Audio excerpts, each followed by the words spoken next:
Hey guys, തിരക്ക് പിടിച്ച ജീവിതത്തിലാണ് നമ്മളെല്ലാവരും അല്ലേ. നമുക്കൊന്നിനും സമയമില്ല. നമ്മളെല്ലാം നാളേക്ക് മാറ്റി വെക്കുന്നത്. ഞാനും ആ കൂട്ടത്തിലുള്ള ആളാണ്. പക്ഷേ നമുക്ക് വേണ്ടി ഒരു സമയം മാറ്റി വെക്കുക എന്ന് പറഞ്ഞാൽ അത് അടിപൊളിയായിരിക്കും. അതിപ്പോൾ നമ്മൾ ജോലി ചെയ്യുവാണെങ്കിലും പഠിക്കുവാണെങ്കിലും നമ്മളുടെ തിരക്കുകൾ മാറ്റി വെച്ച് കുറച്ച് സമയം നമുക്ക് വേണ്ടിയിട്ട് സ്പെൻഡ് ചെയ്യാമെന്ന് പറഞ്ഞാൽ ഭയങ്കര രസമായിരിക്കും, ഭയങ്കര റിലാക്സിങ് ആയിരിക്കും. അങ്ങനെ ഞങ്ങൾ ഫാമിലിയായിട്ട് ഒരു ട്രിപ്പ് പോകാൻ വേണ്ടി പ്ലാൻ ചെയ്തു. അങ്ങനെ ഞങ്ങളിപ്പോൾ എയർപോർട്ടിൽ എത്തിയിരിക്കുകയാണ്. അത് ഇൻ്റർനാഷണൽ ട്രിപ്പാണ് കേട്ടോ. നോക്കിക്ക് ലഗേജൊക്കെ എടുത്ത് വെക്കുകയാണ്. ലഗേജൊക്കെ എടുത്ത് വെച്ചിട്ട് ഞങ്ങൾ എങ്ങോട്ടാണ് പോകുന്നതെന്ന് അറിയാമോ? That is Thailand. തായ് എക്കണോമിയുടെ ഇതിലാണ് നിൽക്കുന്നത്.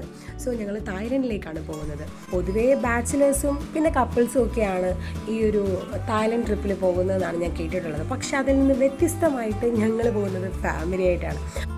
അതിലെൻ്റെ അപ്പയുണ്ട്, അമ്മയുണ്ട്, ഞങ്ങളുടെ അമ്മച്ചിയുണ്ട്, എൻ്റെ 3 ആങ്ങളമാരുണ്ട്, പിന്നെ എൻ്റെ അമ്മാച്ചൻ്റെ വൈഫ്. ഞങ്ങൾ ഇത്രയും പേരാണ് ഈ ഒരു ട്രിപ്പിൽ പോകാൻ വേണ്ടി പോകുന്നത്. അടിപൊളി എന്ന് വെച്ചാൽ അടിപൊളി. ഞങ്ങൾക്ക് എല്ലാവർക്കും ഒരേപോലെ ഇഷ്ടപ്പെടുന്ന ഒരു യാത്ര.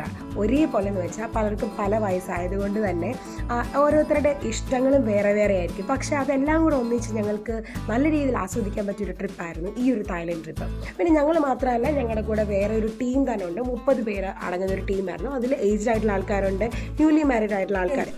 അങ്ങനെ എയർപോർട്ടിലെ പ്രൊസീജിയേഴ്സ് കഴിഞ്ഞതിന് ശേഷം ഞങ്ങൾ നേരെ ഫ്ലൈറ്റിൽ കയറിയപ്പോൾ എനിക്ക് ഏറ്റവും ഇഷ്ടമുള്ള ഭാഗം എന്ന് പറഞ്ഞാൽ അവിടെ നിന്ന് ഫുഡാണ്. അതെന്താണെന്ന് എനിക്കറിയത്തില്ല. എത്ര വൃത്തിയുടെ ഫുഡാണെങ്കിലും ഞാൻ കഴിക്കും. പക്ഷേ ഈ ഫുഡ് നല്ല ടേസ്റ്റ് ഉണ്ടായിരുന്നു. എനിക്ക് ഭയങ്കരമായിട്ട് ഇഷ്ടപ്പെട്ടു. കാരണം ചിക്കനും റൈസും വെജിറ്റബിൾസും ഫ്രൂട്ട്സും ഡെസേർട്ടും എല്ലാം ഒരു മധുരമുള്ളൊരു മയം. അതുകൊണ്ട് തന്നെ എനിക്ക് ഭയങ്കരമായിട്ട് ഇഷ്ടപ്പെട്ടു. വിശന്നിട്ടാണോ എന്തോ അറിഞ്ഞൂടാ. അത് കഴിഞ്ഞിട്ടൊരു 4-4.5 മണിക്കൂറിന് ശേഷമാണ് ഞങ്ങൾ തായ്ലൻഡിലെത്തിയത്. തായ്ലൻഡിലെത്തി ഞങ്ങൾ ലഗേജൊക്കെ കളക്ട് ചെയ്തു. ശേഷം ഇമിഗ്രേഷൻ പ്രൊസീജിയറൊക്കെ കഴിഞ്ഞതിന് ശേഷം ഇമിഗ്രേഷൻ്റെ സമയത്ത് എല്ലാവർക്കും ചെറിയൊരു ടെൻഷൻ ഉണ്ടായിരുന്നു. എനിക്കുണ്ടായിരുന്നു. എങ്ങാണ് ഇനി തിരിച്ച് വീട്ടിൽ പോകും. അതൊരു മണ്ടച്ചോദ്യമാണല്ലേ, മണ്ടച്ചിന്തയാണെന്ന് എനിക്കറിയാം. എന്നാലും ഞാൻ ചിന്തിച്ചു. അത് കഴിഞ്ഞിട്ടാണ് ഞങ്ങൾ പിന്നെ ഞങ്ങളുടെ ഗൈഡിനെ വെയിറ്റ് ചെയ്ത് നിന്നു. ഞങ്ങളുടെ ബസ്സിന് വേണ്ടി വെയിറ്റ് ചെയ്യുന്നു. കുറച്ച് നേരം വെയിറ്റ് ചെയ്യാനായിട്ട് വന്നുള്ളൂ. അത് കഴിഞ്ഞ് ഞങ്ങൾക്ക് അലോട്ട് ചെയ്തിരിക്കുന്ന ബസ്സിൽ ഞങ്ങൾ കയറി. എല്ലാ ബസ്സും ഒരുപോലെ ഇരിക്കുന്നതുകൊണ്ട് കറക്റ്റായിട്ട് പറഞ്ഞെടുത്ത് മാത്രം ഞങ്ങൾ കയറിയിടാം, അല്ലെങ്കിൽ ഭാഷ പോലും അറിയാതെ പെട്ടുപോകും. പിന്നെ ഇതിനു മുമ്പേ ഞങ്ങൾ കുറച്ച് തായ് ഭാഷയൊക്കെ ട്രെയിൻ ചെയ്തിട്ടാണ് വന്നത്, ഞാനും എൻ്റെ ആങ്ങളമാരും. പക്ഷെ അതിൻ്റെ ഒരാവശ്യം വന്നില്ല. കാരണം അവിടെ പറയുന്നതും നമ്മൾ തായ്ലൻഡിൽ പറയുന്നതും ഭയങ്കര ഡിഫറൻസ് ഉണ്ട്. സോ അതുകൊണ്ട് തന്നെ അതിവിടെ നടന്നില്ല. പിന്നെ ലാസ്റ്റ് ഞങ്ങൾ 2-3 വാക്ക് പഠിച്ചു. അത് ലാസ്റ്റ് പറയാം. അങ്ങനെ പിന്നെ ഒരു ടൂണും ഒരു താളത്തൊരു ഈണത്തിലുമാണ് ഇവർ പറയുന്നത്. ഇവർക്കങ്ങനെ ഇംഗ്ലീഷ് പൊതുവേ വലിയതായിട്ട് അറിഞ്ഞുകൂടാ, നമുക്കും അറിഞ്ഞുകൂടാ. എന്നാലും തട്ടിമുട്ടിക്കാൾ ഇംഗ്ലീഷൊക്കെ നമുക്ക് അറിയുകയൊക്കെ ചെയ്യാം. അപ്പോൾ അങ്ങനെയൊക്കെ കമ്മ്യൂണിക്കേറ്റ് ചെയ്താണ് ഈ ഒരു ട്രിപ്പ് അടിപൊളിയായത്. പക്ഷേ ഗൈഡ് കറക്റ്റായിട്ട് ഏത് ഡെസ്റ്റിനേഷനിലാണോ പോകുന്നത് അവിടുത്തെ പറ്റി നല്ലൊരു എക്സ്പ്ലനേഷൻ തരുന്നുണ്ടായിരുന്നു. അങ്ങനെ ഒരു ബുദ്ധിമുട്ടോ കാര്യങ്ങളോ ഒന്നും ഇല്ലായിരുന്നു. പിന്നെ അവൻ്റെ മുഖത്ത് കാണുന്ന സന്തോഷം കണ്ടോ, ആ ലഗേജ് ഉന്തുന്നതിൻ്റെ സന്തോഷമാണ്. പണ്ടൊക്കെ ഇത് തള്ളാൻ ഭയങ്കര തിടുക്കമായിരുന്നല്ലോ, ഇപ്പോൾ ആർക്കും തള്ളാൻ വയ്യ. പിന്നെ അവിടുത്തെ എയർപോർട്ടിൻ്റെ ഒരു ഭംഗി വേറൊരു ലെവലാണ്. ശരിക്കും പറഞ്ഞാൽ അവിടുത്തെ എവിടെയാണെന്ന് നമുക്ക് മനസ്സിലാവത്തില്ല. പിന്നെ ഭാഷ വേറെ എഴുതിയേക്കുന്നതുകൊണ്ട് തന്നെ അതിൻ്റെ ഒരു കൺഫ്യൂഷൻ.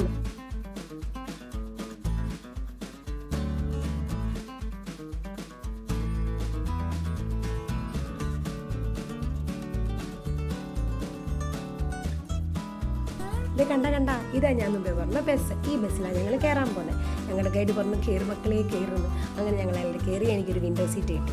അതിൻ്റെ ഒരു സന്തോഷം വേറെ. കാര്യം എന്ന് വെച്ചാൽ ഫോട്ടോ കോപ്പി എടുക്കാമല്ലോ. അങ്ങനെ ഞാൻ അവിടെ നോക്കുമായിരുന്നു. ഓട്ടോ ഇല്ല എന്താണെന്ന് എനിക്കറിയത്തില്ല. താഴെ ചെന്നപ്പോൾ ഓട്ടോ കാണാൻ ഭയങ്കര ഒരു കൊതി. പക്ഷെ എനിക്ക് തോന്നി മഞ്ഞയും പച്ച കണ്ടിട്ടായിരിക്കും. ഒരു ഓട്ടോയുടെ ഒരു കളറാണല്ലോ നമ്മുടെ മഞ്ഞയും പച്ചയൊക്കെ. അങ്ങനെ അതൊക്കെ കഴിഞ്ഞ് കാറൊക്കെ ഉണ്ട്. ഇങ്ങനെ ഒരു ലെവലിൽ ഇങ്ങനെ പോയിക്കൊണ്ടിരിക്കുകയാണ്. പക്ഷേ ഇത് ദൂരേന്ന് കണ്ടൊരു പിക്ചർ, ഒരു താമരയുടെ ഇതുപോലെ കണ്ടിട്ടുള്ള സാധനം അടുത്ത് വന്നപ്പോൾ അതിൻ്റെ കൺസ്ട്രക്ഷൻ ചെയ്തേക്കുന്നത് ഭയങ്കര നല്ല ഒരു വേറെ രീതിയിലാണ്. അതിൻ്റെ ഒരു കൺസ്ട്രക്ഷൻ വർക്ക് നമുക്ക് കാണുമ്പോൾ ഇതെങ്ങനെ ഇങ്ങനെ ചെയ്തു നമുക്ക് തോന്നിപ്പോൾ. ഇന്ത്യയിലും ഉണ്ട്. എന്നാലും നമ്മൾ അവിടെ ചെല്ലുമ്പോൾ കുറച്ചുകൂടെ ക്യൂരിയസ് ആയിരിക്കുമല്ലോ ഓരോ സാധനങ്ങൾ, ചെറിയ കാര്യങ്ങൾ പോയിൻ്റ് ഔട്ട് ചെയ്യാൻ വേണ്ടിയിട്ട്. സോ അത് കഴിഞ്ഞിട്ട് ഞങ്ങൾ അവിടുത്തെ ഒരു സ്ട്രീറ്റ് വ്യൂ പോലെ എല്ലാം ഇങ്ങനെ കാണുകയാണ്. വണ്ടി, അതിൻ്റെ ട്രാവലിങ്, അതിൻ്റെ ആ ഒരു ബ്ലോക്ക്. ഞാൻ അവിടെ ചെന്നപ്പോൾ ഇവിടെ വണ്ടിയില്ലല്ലോ, എന്ത് രസമായിരിക്കും വണ്ടി ഓടിക്കാമെന്ന്. പക്ഷേ ഒരു സമയം എത്തിക്കഴിഞ്ഞപ്പോൾ മനസ്സിലായി അവിടെ ഏറ്റവും നല്ല ബ്ലോക്കുള്ളൊരു രാജ്യം തായ്ലൻഡാണെന്ന്. അത്യാവശ്യം നല്ല ബ്ലോക്കുള്ളൊരു അല്ലെങ്കിൽ ബ്ലോക്ക് കൂടുന്ന അല്ലെങ്കിൽ വണ്ടി അനങ്ങാത്തൊരു സിറ്റുവേഷൻ വരുന്നത് തായ്ലൻഡിലുണ്ട് എന്ന് ഞാൻ അറിഞ്ഞു. പിന്നെ അറിഞ്ഞുമല്ല കണ്ടു. പിന്നെ നല്ല രസമാണ് കേട്ടോ കാണാൻ. എല്ലാം നല്ല ഭംഗിയായിട്ട് അറേഞ്ച് ചെയ്ത് ഭയങ്കര നീറ്റായിട്ട് അവർ നോക്കി നടത്തുന്ന ഒരു രാജ്യമാണ് തായ്ലൻഡ്. പിന്നെ അതുപോലത്തെ കാര്യം എന്താണെന്ന് വെച്ചാൽ പിന്നെ ഞങ്ങൾ ഫുഡ് കഴിക്കാൻ പോയതും ഭയങ്കര ഒരു ഇന്ത്യൻ കുസിൻ ഒക്കെ ആയിരുന്നു. അതുകൊണ്ട് നമുക്ക് അങ്ങനെ ഫുഡ് കഴിക്കാതിരിക്കുന്നതിന് മടുപ്പോ കാര്യങ്ങളൊന്നും വന്നില്ല.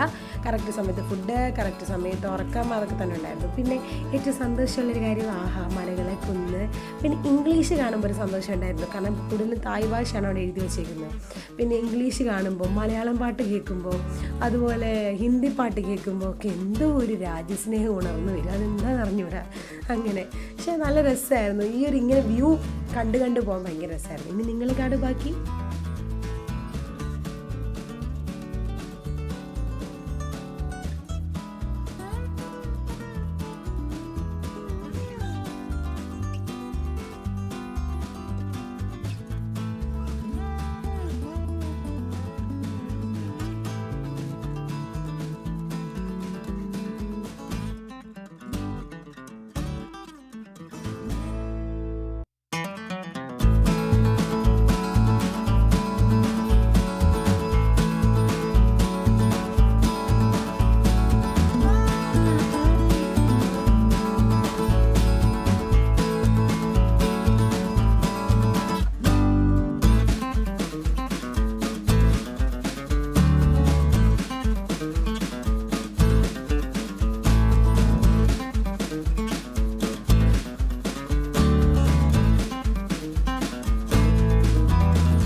എയർപോർട്ടിൽ നിന്ന് ഇറങ്ങിയപ്പോൾ നല്ല രീതിയിൽ താമസിച്ചിട്ടാണ് ഞങ്ങൾ ഇറങ്ങിയത്. സാധാരണ ഞങ്ങൾ എത്തേണ്ട ടൈം 7 മണിയായിരുന്നു, അതായത് ബസ്സിൽ കയറേണ്ട ടൈം 7 മണിയായിരുന്നു. പക്ഷേ ഞങ്ങൾ കയറി പെട്ടത് 8:30 സംതിങ് ആയി.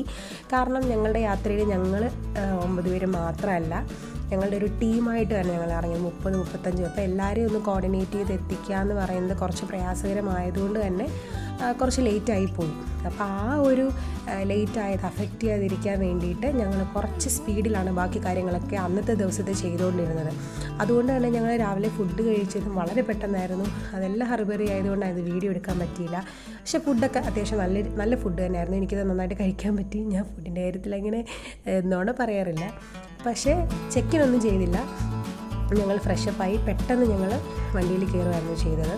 അങ്ങനെ ഞങ്ങൾ ഫസ്റ്റ് ഞങ്ങൾ പോയത് നൂക് നൂച്ച് എന്ന് പറയുന്ന ഒരു ബൊട്ടാണിക്കൽ ഗാർഡനിലാണ്. നൂക് നൂച്ച് പട്ടായയിലുള്ള സ്ഥലമാണ് നൂക് നൂച്ച് എന്ന് പറയുന്നത്. അതൊരു അവിടെ മെയിനായിട്ടുള്ളത് കൾച്ചറൽ ഷോ, അവിടുത്തെ ട്രഡീഷൻ കാണിക്കുന്ന ഷോസ് ഉണ്ടാകും. പിന്നെ അതുപോലെ തന്നെ അവിടെ ട്രോപ്പിക്കൽ ഗാർഡനാണ് കൂടുതലും. ഏകദേശം 600 ഏക്കറിലാണ് ഈ നൂക് നൂച്ച് ഗാർഡൻ ഉള്ളത്. അതുപോലെ തന്നെ നമുക്ക് ഈ ഒരു നൂക് നൂച്ചിൽ യാത്ര ചെയ്യണമെങ്കിൽ 600 ഏക്കറാണെന്ന് പറഞ്ഞുകൊണ്ട് തന്നെ ഏകദേശം 4 മണിക്കൂറെങ്കിലും മിനിമം നമുക്ക് അവിടെ സ്പെൻഡ് ചെയ്യാനായിട്ട് കാണും.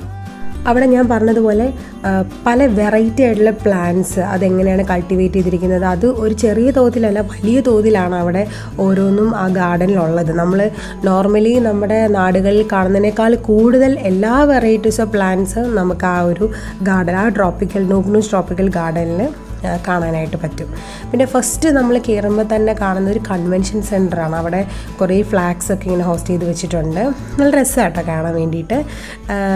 അങ്ങനെ തായ്ലൻഡിൻ്റെ ഒരു ഭംഗി ശരിക്കും പറഞ്ഞാൽ, അല്ലെങ്കിൽ അതിൻ്റെ കൾച്ചർ, അല്ലെങ്കിൽ ട്രഡീഷൻ നമുക്ക് കുറച്ചുകൂടെ അവിടുത്തെ കാര്യങ്ങൾ കുറച്ചുകൂടെ മനസ്സിലാക്കാൻ ഈ നൂക് നൂച്ച് ബൊട്ടാണിക്കൽ ഗാർഡനിൽ പറ്റും. പിന്നെ ഇവിടെ കയറുന്നതിന് എൻട്രി ഫീസ് ഉണ്ട്. ഏകദേശം 500 തായ് ബാത്താണ് വരുന്നത്. ഏകദേശം എനിക്ക് തോന്നുന്നത് 1200 or 1300 സംതിങ് രൂപയാകും നമ്മുടെ നാട്ടിലെ എമൗണ്ട് പറഞ്ഞു കഴിഞ്ഞാൽ അത് ഒക്കെ തന്നെ നമ്മുടെ ഏത് ഗൈഡാണോ ആരുടെ രീതിയിലാണ് പോകുന്നത്. ഞങ്ങൾ സാന്റാ മോണിക്കയുടെ കയ്യിലാണ് പോയത്. അവർ എല്ലാ കാര്യങ്ങളും അതിന് മുന്നേ ടിക്കറ്റൊക്കെ ആയിട്ട് നമ്മുടെ കയ്യിൽ തരും. പക്ഷേ ഞാൻ ഈ പറഞ്ഞതുപോലെ എയർപോർട്ടിൽ നിന്ന് വന്നപ്പോൾ ഞങ്ങൾ കുറച്ച് ലേറ്റായി. അതിൻ്റേതായിട്ടുള്ളൊരു ഓട്ടപ്രദക്ഷിണം അവിടെ സംഭവിച്ചിരുന്നു. പുള്ളിക്കാരി ഫ്രണ്ടിലോടുന്നു, ഞങ്ങൾ ബാക്കിൽ പോകുന്നു. പിന്നെ അവിടെ ഏറ്റവും കൂടുതൽ കാണുന്ന ആനകളാട്ടോ.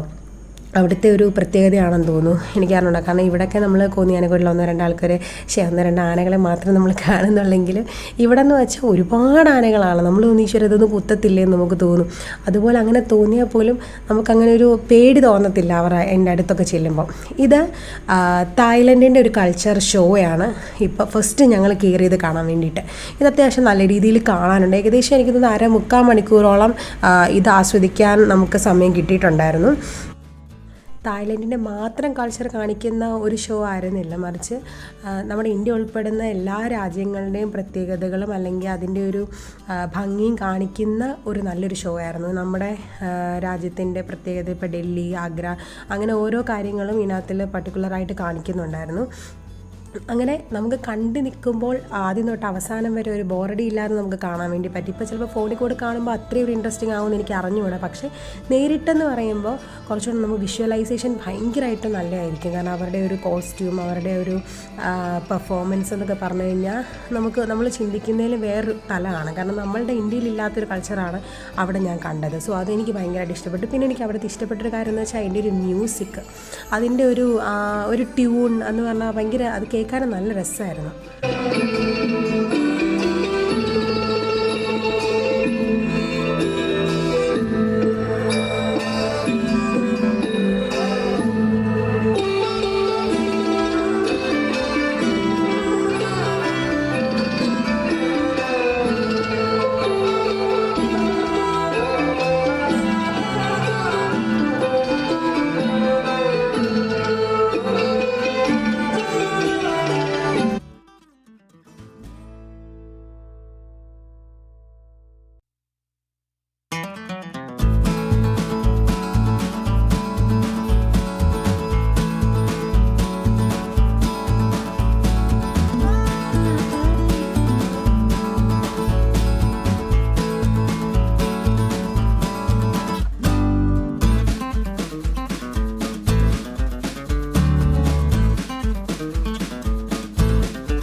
യാത്രകൾ അവസാനിക്കുന്നില്ല. ഇനിയുള്ള വീഡിയോയ്ക്ക് വേണ്ടിയിട്ട് ചെറുതായിട്ടൊന്ന് വെയിറ്റ് ചെയ്തോളൂ. അതുവരേക്കും എല്ലാവർക്കും ബായ്.